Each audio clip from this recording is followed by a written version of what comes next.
Hello hi నమస్తే welcome back to our channel Valampuri 777. మా ఇంట్లో వినాయక చవితి సెలబ్రేషన్ ఎలా చేసుకున్నామో అలాగే నేను ఏమేమి నైవేద్యాలు చేశాను, పూజ అయిపోయేసరికి ఎంత సమయం అయిందనేది ఎక్స్ప్లెయిన్ అయితే చేస్తానండి. పార్ట్ 1 పార్ట్ 2 కింద అయితే నేను వీడియోలు అయితే అప్లోడ్ చేస్తాను. ఈరోజు అయితే పార్ట్ 1 అండి. దేవుణ్ణి ఎలా ప్రతిష్టాపన చేసుకున్నాను, దేవుడి పెట్టుకోవడానికి ఎట్లా అలంకరించుకున్నాను అనేది అయితే ఈ వీడియోలో అయితే క్లియర్గా ఎక్స్ప్లెయిన్ చేస్తాను. తప్పకుండా అయితే చివరి వరకు అయితే చూడండి వీడియోని. మన ఛానల్ని ఫస్ట్ టైం ఎవరైనా చూస్తున్న వాళ్ళు సబ్స్క్రైబ్ చేసుకుని వాళ్ళు ఉంటే మాత్రం తప్పకుండా సబ్స్క్రైబ్ చేసుకొని బెల్ ఐకాన్ అయితే క్లిక్ చేయండి, షేర్ చేయండి. ఇప్పుడైతే మనం వీడియోలోకి అయితే వెళ్ళిపోదాము. ముందు రోజు చెప్పాను కదండి, ఆ ముందు రోజు నేను ఏమేమి దేవుడికి సంబంధించినవి అన్నీ ఎలా తెచ్చుకున్నాను, ఎలా షాపింగ్ చేసుకున్నాను అన్నది కూడా అప్లోడ్ అయితే చేశానండి. తప్పకుండా చూడండి, దాని లింక్ అయితే నేను డిస్క్రిప్షన్లో ఇస్తాను. ఇప్పుడైతే వీడియోలోకి అయితే వెళ్ళిపోదాము. ఆ రోజు మార్నింగ్ అయితే నేను 5:30కి అయితే నిద్ర లేసానండి. ఇల్లంతా క్లీన్ చేసుకొని అలాగే స్నానం చేసుకున్న తర్వాత ఇంకా వంట రూమ్లోకి వెళ్ళి దేవుడికి కావాల్సిన నైవేద్యాలన్నీ ప్రిపరేషన్ అయితే చేసుకున్నానండి. అదైతే కమింగ్ అప్ వీడియోలో చూపిస్తాను, ఏమేమి చేశాను అలాగే ఎలా ప్రిపరేషన్ చేసుకున్నాను అన్నది అయితే తప్పకుండా అయితే ఆ వీడియోలో అయితే ఎక్స్ప్లెయిన్ అయితే చేస్తానండి. ఇప్పుడైతే ముందు రోజు అయితే ఇలా అయితే అరేంజ్ అయితే చేసి పెట్టుకున్నానండి. దేవుడికి ఆసనము, పీటలు అవన్నీ అయితే ఇలా వేసుకొని కొంచెం డెకరేషన్ లాగా చేసుకున్నాను నాకున్నంతలో. ఆ తర్వాత ఇక మార్నింగ్ అయితే దేవుడి పటాలకి పువ్వులు పెట్టుకోవడము, అలాగే మామిడి ఆకులు, అరటి కొమ్మలు ఉంటాయి కదండి, అవి కూడా తీసుకొచ్చి అయితే ఇలా గ్లాసులలో బియ్యం పోసేసి అలా నిలబెట్టేసామండి. అంత ముందుకైతే మాకు ఇల్లు కొంచెం పెద్దగా ఉండేది, అక్కడ కట్టడానికి బాగుండేదండి, అప్పుడు బాగా అనిపించేది. ఇప్పుడైతే అంత పెద్దగా అయితే లేదు ఇల్లు, అందుకని అక్కడే దేవుడి దగ్గరే ఇలా పెట్టేసుకున్నాను. అంత ముందుకైతే హాల్లో పెట్టుకునేదాన్ని, నాకు ఇప్పుడు హాల్లో పెట్టుకోవడానికి స్పేస్ అయితే లేదండి, అందుకని దేవుడి దగ్గర ఇలా సైడ్కి అయితే పెట్టేసుకున్నాను. చిన్నగా అనిపించింది. నేను ఎప్పుడే కానీ వినాయక చవితికి పెద్దగా గ్రాండ్గా చేస్తూ ఉంటానండి, అందరు బాగుందని చెప్పేవాళ్ళు. ఈసారి మాత్రం ఇలా నాకు చిన్నగా అయిపోయింది. మరి ఆయననే చేసుకున్నాడు కదా, దానికి మనం ఏం చేయలేము. ఇంకా ఆ ఇల్లు మారిన తర్వాత ఫస్ట్ టైం అండి మేము ఈ ఇంట్లోకి వచ్చిన తర్వాత వినాయక చవితి చేసుకోవడము. ముందు రోజైతే నేను ఆ దేవుడికి అన్నీ చేసి పెట్టుకున్నానండి. ఆ కలశాన్ని కూడా రెడీ చేసి పెట్టుకున్నాను. అలాగే బ్లౌజ్ పీస్ తీసుకొచ్చుకొని నేను కలశానికి అయితే బ్లౌజ్ పీస్ అయితే కడుతూ ఉంటాను, అది కూడా ఫోల్డింగ్ అయితే అంతా చేసి పెట్టాను. ఈరోజు ఏమీ లేదండి, ఇక మార్నింగ్ అంతా వంటలు అయిపోయిన తర్వాత నేను మామూలుగా కొంచెం అయితే రెడీ అవుతాను పూజ చేసుకునేటప్పుడు. మరి నార్మల్గా కూర్చొని అయితే ఏమి చెయ్యను, నాకు ఎందుకో మంచిగా రెడీ అయిపోయి దేవుడికి పూజ చేస్తే అదొక ఆనందం అనిపిస్తూ ఉంటుంది. అందుకనే నేను సారీ కట్టుకొని ఇక కొంచెం దేవుడి దగ్గర పువ్వులు అవన్నీ అయితే అరేంజ్ అయితే చేశాను. పైన మనకు రోజు నిత్య దీపారాధన అయితే చేసుకున్నాను ఆల్రెడీ. ఆ తర్వాత దేవుడికి సంబంధించినవి అండి, ఇక పువ్వులు పండ్లు అవన్నీ ఒక ప్లేట్లో పెట్టుకొని అక్కడైతే అరేంజ్ చేసుకుంటున్నాను. వీటికే నాకైతే ఇవి అరేంజ్ చేసుకోవడానికి హాఫ్ అన్ అవర్కి అయితే ఎక్కువే పడుతుంది. కరెక్ట్ టైం అయిపోయేంత వరకు మిగతా అన్నీ చేసుకున్నానండి. ఆ తర్వాత దేవుణ్ణి అయితే ప్రతిష్టాపన అయితే చేసుకున్నాం. అక్కడ ఆ అరటాకు వేసేసి కమలం ముగ్గు, ఆ పసుపు కుంకుమ ఏదైనా సరే, కుబేర ముగ్గైనా కమలమైనా ఏ అష్టదళ ముగ్గైనా ఏదైనా వేసుకొని కొంచెం పసుపు కుంకుమ వేసి బియ్యం పోసుకొని ఆ తర్వాత అయితే విగ్రహాన్ని అయితే అక్కడైతే పెడుతూ ఉంటాను. అక్కడ మనము తమలపాకులో పెట్టుకొని ఫస్ట్ అయితే ఆయననే పూజించుకోవాలండి. ఆ తర్వాతే మనం తెచ్చుకున్న విగ్రహానికి అయితే పూజ చేసుకుంటూ ఉంటాను. ఎవ్రీ ఇయర్ అయితే అలానే ఉంటుంది. అలాగే గౌరమ్మని కలశం పెట్టేసి అయితే గౌరమ్మని అయితే అంతా రెడీ చేసుకుంటాను. ఆమెకి పువ్వులు, మల్లెపూలు మర్చిపోయానండి, అందుకనే మా అబ్బాయిని అయితే పంపించాను, వాడు తీసుకురమ్మని చెప్తే వాడు వెళ్ళిండు. అయ్యో ఎంత రష్ ఉందంటే అసలు ఎక్కడికి వెళ్ళాలన్నా కానీ బైక్ తీసుకొని వెళ్ళడానికి అయితే లేదండి, వాకింగ్ చేసుకుంటూ వెళ్ళాల్సి వస్తే అంత రష్ అవుతుంది. ఎందుకంటే దేవుళ్ళని గల్లీకి పెట్టినారండి, అన్నీ క్లోజ్ అయిపోయాయి. ఎక్కడి నుంచి వెళ్ళాలన్నా కానీ మెయిన్ రోడ్ నుంచి వెళ్ళాల్సి వస్తుంది. మెయిన్ రోడ్లో అంత రష్ ఉంటుంది, అందుకు కొంచెం అయితే టైం అయితే ఎక్కువే పడుతూ ఉంటుంది. ఇక మా అబ్బాయిని అయితే పంపించాను వాడిని తీసుకొని రమ్మని చెప్పేసి. ఆ తర్వాత ఇక నేను నాకు కావాల్సిన ఏమేమి ఉన్నాయో అవన్నీ అయితే ముందైతే రెడీ చేసి పెట్టుకుంటున్నాను. అలాగే కంకణాలు, ఆ దేవుడికి వేసే జంజము అవన్నీ మా వారు కూడా హెల్ప్ చేస్తూనే ఉంటాడండి పాపం. తను కూడా ఒక్క నిమిషం కూడా ఏమీ ఉండడు. పండుగలు వచ్చినాయి అంటే నాకు ఏమేమి హెల్ప్ కావాలో చిన్న పనులు ఏమన్నా ఉంటే అయితే తనే చేస్తూ ఉంటాడు. అదే జంజం చేయడము, కంకణాలు కట్టడము, అలాగే దేవుడికి ఇంకేమన్నా అలంకరణ చేసేటివి అవన్నీ అయితే తనే చేస్తూ ఉంటాడు. ఇక తను చేసేవి తను చేస్తూ ఉంటాడండి. ఇక నేనైతే పసుపు గణపతిని అయితే రెడీ చేస్తున్నాను. మళ్ళీ మర్చిపోతామండి, దేవుని పెట్టిన తర్వాత మనం పూజ మీద కూర్చున్నప్పుడు పసుపు గణపతి లేకపోయేసరికి ఒక బాధ అనిపిస్తూ ఉంటుంది. ఒకసారి అలానే అయిపోయింది.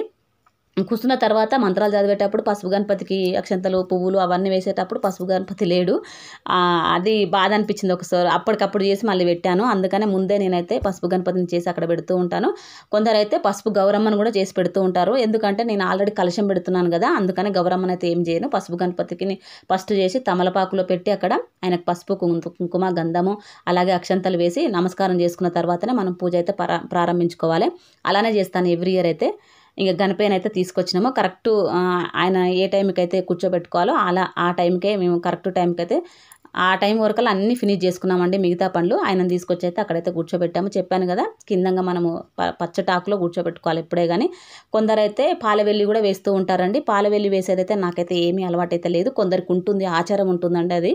అదే అంతే తాత ముత్తాతల నుంచి కూడా వేస్తూ ఉంటారంట అలా. అలా అలవాటు ఉన్న వాళ్ళు మాత్రం తప్పకుండా అయితే పాలవెల్లి అయితే వేస్తూ ఉంటారు. పాలవెల్లి నేను ఎప్పుడు వేయలేదు.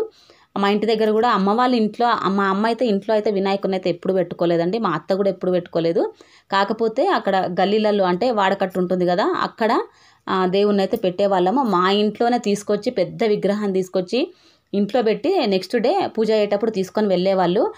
అలా నాకు వినాయకుడు అంటే అంత పిచ్చి చిన్నప్పటి నుంచి. ఇంత పెద్ద వినాయకులు తీసుకొచ్చి పెట్టేదండి మా ఇంట్లో. ఆ వినాయకులను తలుచుకుంటే ఇప్పుడు అంత పెద్ద వినాయకులు ఉండేది కదా, చిన్న చిన్న వినాయకులకు పూజ చేసుకుంటున్నామే అనిపిస్తూ ఉంటుంది. అంత బాగా చేసేది. ఊర్లలో ఉన్నా కానీ అసలు వినాయకుని చేసేదైతే అంత గ్రాండ్గా ఉంటుందండి. ఏ పండుగ అంత అంత 10 రోజుల పండుగ అంటేనే మనకు వినాయక చవితి కదా. ఏ పండుగ వచ్చినా ఒక రోజులో అయిపోతూ ఉంటుంది. కానీ వినాయక చవితి అంటే 10 రోజులు ఉంటుంది మనకు పండుగ. ప్రతిరోజు ఆనందమే ఉంటుందండి. ప్రతిరోజు నైవేద్యాలు తీరొక్క అదే సాయంత్రం అయిందంటే పూజ కాగానే నైవేద్యాలు అదే ప్రసాదాలు తినడము, ఆ గల్లీకి పోయి ఆ వినాయకుడు బాగుండు, ఈ సందుకు పోయి ఈ వినాయకుడు బాగుండు అని చెప్పేసి తిరిగేసి అయితే వచ్చేది. ఎవ్రీ ఇయర్ నాకు అవన్నీ గుర్తుకొస్తూ ఉంటాయి. ఇంకా చిన్నగా ఉన్నప్పుడు ఉన్న అసలు ఆ జ్ఞాపకాలే వేరు కదా.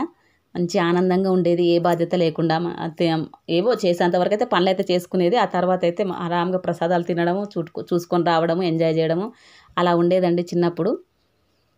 ఇప్పుడు దేవుడికి దగ్గరుండి నేనే అవన్నీ చేసుకుంటూ ఉంటే ఇంకొంచెం ఆనందం ఇంకా బాగా అనిపిస్తూ ఉంటుంది. ఆ చిన్నప్పుడు అలా చేసినందుకో ఏమో ఇప్పుడు నా దేవుడు అన్నీ నాతో చేపించుకుంటూ ఉన్నాడు. అప్పుడు కూడా అండి ఎవ్రీ ఇయర్ ప్రతిరోజు నేనే అలకడము, ముగ్గేయడము ఆ దేవుడి దగ్గర. అంటే కల్లాపి చల్లేదండి. అంటే పెండ తీసుకొచ్చి అలకడము, లేకపోతే చాంపి చల్లడం అని అంటూ ఉంటాం మా ఏరియాలలో అయితే. అదంతా చల్లి ముగ్గులు వేసేదండి పచ్చగా. అలికి ఎర్రమట్టి తీసుకొచ్చి అలికి ముగ్గులంతా వేసి పెట్టేదాన్ని నేను. అసలు దానికే నాకు ఒక 1/2 అవర్ 1 అవర్ పట్టేదండి. మా అమ్మ అయితే రోజు తిట్టేది, స్కూల్కు లేట్ అయిపోతుంది, ఎందుకు అన్ని అంత సేపు చేస్తావు, అక్కడే ఉండిపోతావు దేవుడి దగ్గర అని అంటూ ఉంటుండేది. అయినా కానీ నేనైతే పట్టించుకోకుండా దేవుడికి చేసేటివైతే అన్నీ చేసేసుకొని ఆ తర్వాత అయితే స్కూల్కి అయితే వెళ్ళిపోయేదాన్ని. చిన్నప్పుడు జ్ఞాపకాలు అవి కొంచెం అట్లా. ఇక మేము తెచ్చుకున్న కండువా పంచ ఉంటుంది కదండి. ఎవ్రీ ఇయర్ అయితే దేవుడికి కండువా పంచ అయితే కడుతూనే ఉంటాము. ఆయనకు అవి వేస్తాము. జంజం వేసిన తర్వాత బొట్లు పెట్టేసి గంధం పెట్టి బొట్లు అయితే పెడుతూ ఉంటాడు. ఎవ్రీ ఇయర్ తనే రెడీ చేస్తూ ఉంటాడండి వినాయకుడిని. ఆ దండ వేసానండి. ఈ దండ కూడా నేనే రెడీ చేసుకుంటూ ఉంటాను. ఆ దండ కొనుక్కొచ్చిన దానికంటే ఎందుకు వేస్తానంటే, నాకు ఎందుకో నా చేతితోటి చేసి వేయడం అంటే నాకు మాల అల్లడం అయితే రాదండి అంతగా.